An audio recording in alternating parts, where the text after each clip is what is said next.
Hey yo yo yo! Salut les turfeuses, salut les turfeurs, bienvenue pour un nouveau pronostic de Benoît Requin. Ok, place au pronostic du quintet du dimanche 24 décembre, direction Paris-Vincennes pour le Critérium Continental.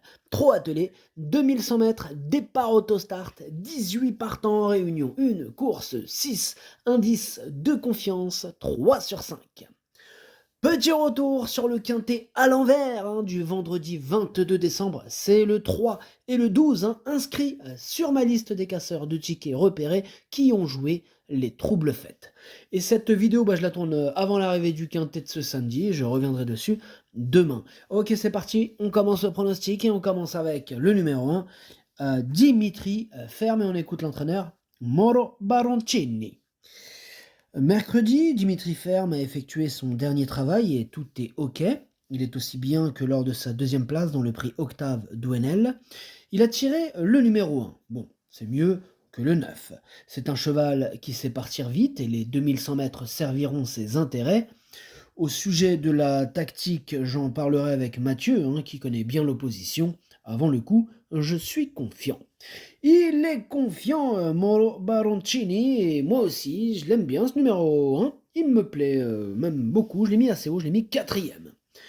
On enchaîne avec le numéro 2, Joshua Tree, l'attraction de la course, normalement l'épouvantail, mais attention, on peut le battre, il peut se faire battre, question de parcours.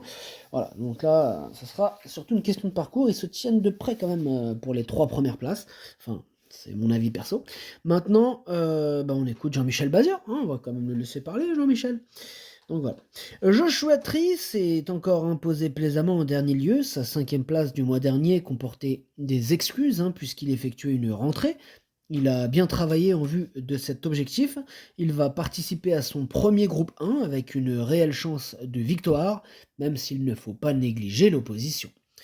Oui, en effet, comme on disait tout à l'heure, il ne faut pas négliger l'opposition. Moi, ce numéro 2, c'est sans surprise que je l'ai installé en tête. Voilà, c'est mon préféré. On passe au numéro 3, Jay-Z Perrin, et on écoute Thomas Malgvist. Jay-Z Perrin a pleinement répondu à mes attentes pour sa rentrée dans le prix Artiste Aymar après avoir été malade cet automne. Elle a su sprinter, comme elle sait le faire. Depuis, elle travaille bien et évolue sur la montante physiquement. Elle a hérité d'un bon numéro. Je crains en priorité les mâles, qui sont très forts. Avec la bonne course, elle a sa place à l'arrivée et peut envisager le podium. Mais moi, il me plaît bien ce numéro 3. Je l'ai gardé, mais plutôt en bout de combinaison. On passe au numéro 4, Just Love You, et on écoute Alexandre Abrivard. Just Love You a répondu à notre attente en survolant le prix Ariste Aymar. L'impression visuelle et le chrono étaient très bons. Son numéro 4 est parfait. Elle n'a pas de référence départ autostart, mais a gagné sur la distance cet été et a bien travaillé dans le dos d'Arpi du Perche. Je pense que c'est la seule à pouvoir battre Joshua Tree. Eh bien, je suis d'accord avec lui, mais pas tout à fait, étant donné que oui, sur un point, oui, je suis d'accord, elle peut battre Joshua Tree, mais sur un autre, je pense pas que c'est le seul qui peut le battre, ce Joshua Tree. Voilà. Il y en a un autre que j'ai mis même avant lui. Étant donné que c'est le numéro 4, je l'ai mis troisième. On enchaîne avec le numéro 5, Joviality. On écoute Madame Sabine Cashbrandt. Joviality est à Grosbois depuis presque un mois. Elle a dû manquer le prix Aristemar après avoir été un peu retardée. Maintenant, elle est bien, mais sans doute pas à 100%. Elle est prête à bien se défendre, mais elle sera encore mieux en janvier. Le prix Bald Eagle reste son objectif de l'hiver. Choisir un pilote français permet de maximiser ses chances. Elle a de grosses capacités. Je suis d'accord avec Madame Sabine Cashbrandt. Moi, ce numéro 5, il me plaît beaucoup, je m'en méfie. Il peut faire très mal. Je l'ai mis sixième. On enchaîne avec le numéro 6, Just Gigolo, et on n'aura pas les commentaires de l'entraîneur, c'est Philippe Allaire. Il est parti pêcher avec Alessandro Gossiadoro. Tous les deux, amusez-vous bien. Alors, ce numéro 6, je l'ai gardé très haut, c'est lui que j'avais dit tout à l'heure, que je pensais qu'il pouvait battre le numéro 4, déjà, Just Love You, bon, même s'ils se tiennent, question de parcours, mais il peut rivaliser aussi avec notre fameux Joshua Tree, à mon sens. Voilà, ce numéro 6, je l'ai mis très haut, je l'ai mis deuxième. On passe au numéro 7, Xantis Harvey, et on écoute Daniel Reden. Xantis Harvey possède de très grosses capacités et a remporté le Critérium des 3 ans en Suède. C'est un cheval assez émotif dont il faut gérer la psychologie. S'il se donne pleinement, il est capable de grandes choses.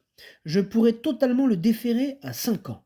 En attendant, il est compétitif pour une place ici malgré son numéro. On va démarrer et laisser passer un bon dos, je crois en lui. Moi je crois pas en lui, voilà, hein, on n'est pas toujours d'accord avec les entraîneurs, là je suis pas d'accord avec Daniel Reden. Je ne crois pas en lui. Bon après, je peux me tromper, hein, en cas de défaillance, c'est pas non plus une totale impossibilité, hein, c'est pas une non-chance, voilà. Mais ce numéro 7, je ne l'ai pas retenu, et de toute façon on peut pas tous les retenir. C'est comme ça. Il faut faire un choix mon copain, bah oui. Bref, on passe au numéro 8, Josh Power, et on écoute Sébastien Ernaud. Lors de sa rentrée, Josh Power n'était pas prêt du tout.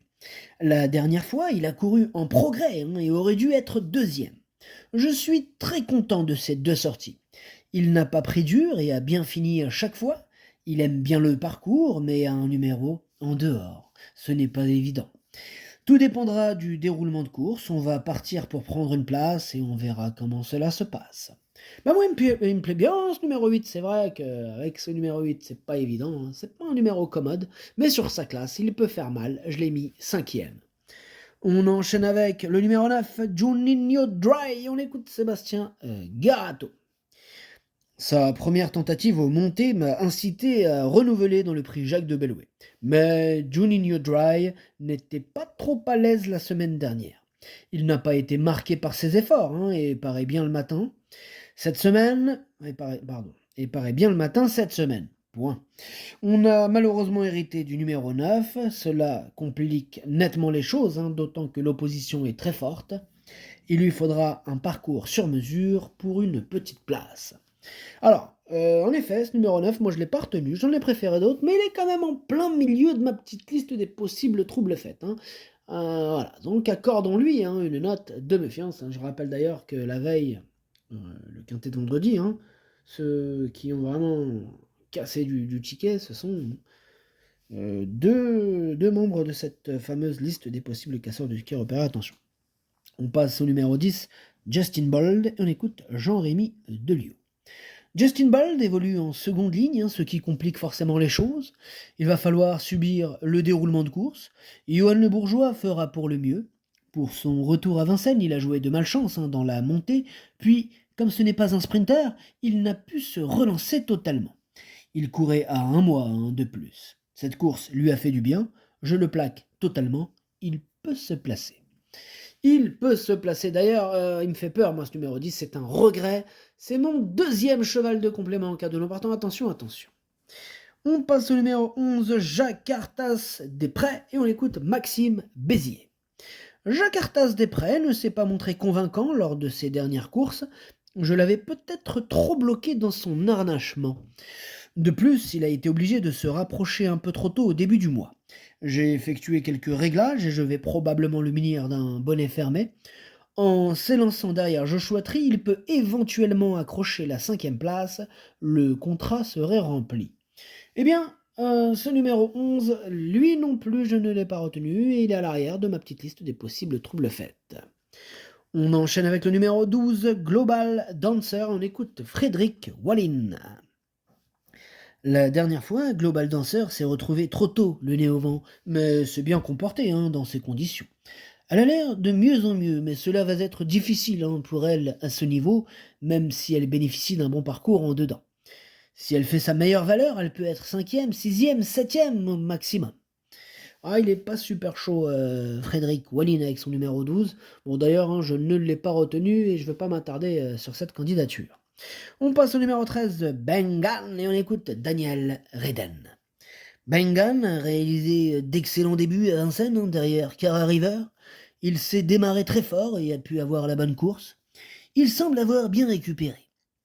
Ici, on affronte un haut niveau, il s'élance en seconde ligne.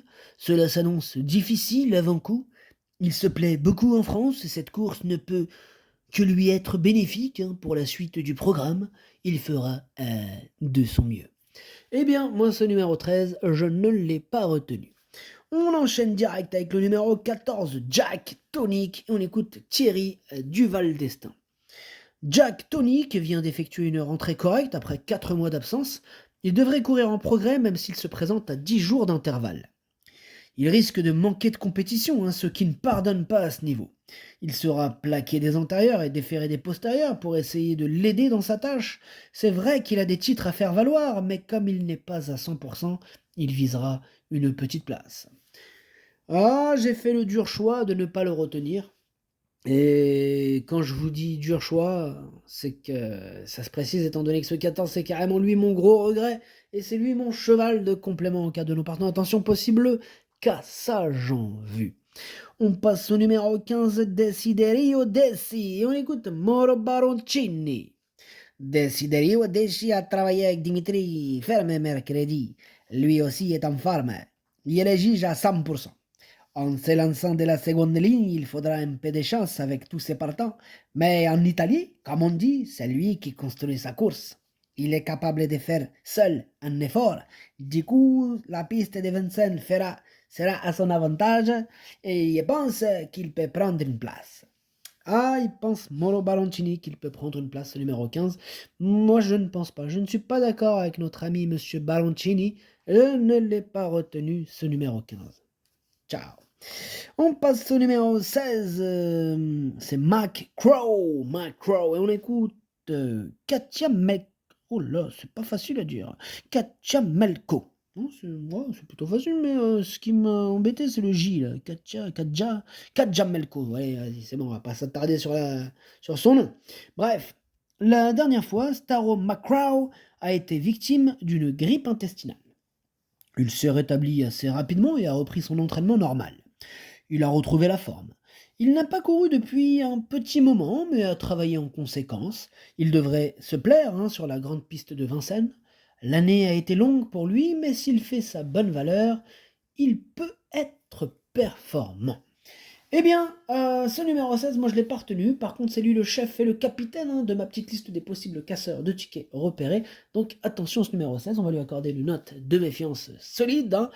Et d'ailleurs, nous allons rajouter que ce numéro 16 clôture cette liste. Voilà, cette liste des casseurs de tickets repérés se termine avec ce numéro 16. Nayou, un petit mot pour les abonnés peut-être? Oui, un petit mot, on t'écoute? Bonne soirée. Ah, vous avez entendu? Bonne soirée. Alors, on enchaîne avec le numéro 17. C'est J'aime le foot, et on écoute Antoine Lérité. Dernièrement, J'aime le foot s'est tendu après les faux départs et s'est montré fautif à 2 reprises. Il a malgré tout laissé une bonne impression à David.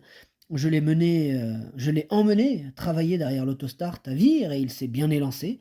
Cela dit, il risque d'être pris de vitesse au début et de se retrouver à l'arrière-garde avec ce numéro.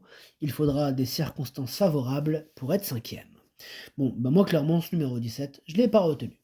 Et on termine donc avec le numéro 18, Diamant Truppo. Et on n'aura pas les commentaires de l'entraîneur, c'est Alessandro Gociadoro. Il est parti pêcher, comme on l'a dit tout à l'heure, avec Philippe Allaire. Amusez-vous bien. Alors, ce numéro 18, lui, je l'ai retenu et je l'ai gardé en toute fin de combinaison. Le pronostic, ça donne 2, 6, 4, As, 8, 5, 3, 18. Merci d'avoir suivi cette vidéo. N'hésitez pas à mettre un pouce bleu si la vidéo vous a plu. Pour accéder à tous mes tickets pour la course du Quintet, rendez-vous directement en description de la vidéo. À jouer avec modération. Bonne chance. Chopez-le moi. Ciao. Ciao.